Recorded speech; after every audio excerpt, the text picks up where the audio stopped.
రోజూ రాత్రి ఇంటి బయట వీధి కుక్కలు గట్టిగా అరుస్తుండేవి. విసిగిపోయిన ఇంటి యజమాని ఏం జరుగుతుందో తెలుసుకోవడానికి ఇంటి బయట సీసీటీవీ కెమెరా పెట్టాడు.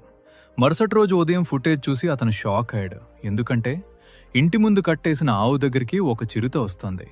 కానీ అది ఆవును దాడి చేయలేదు. ఆవుతో కాసేపు సరదాగా ఆడుకుంది.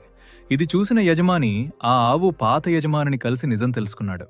ఆ చిరుత పుట్టిన కొద్ది రోజుల్లోనే దాని తల్లి వేటగాళ్ల చేత చనిపోయింది. అప్పుడు ఆ చిరుత వయసు కేవలం 20 రోజులు మాత్రమే. ఆ సమయంలో ఈ ఆవే తన పాలతో ఆ చిరుతను పెంచింది. సొంత బిడ్డలా చూసుకుంది. పులి పెద్దయ్యాక ప్రమాదమని అడవిలో వదిలేశారు. కానీ అది మర్చిపోలేదు తన అమ్మను.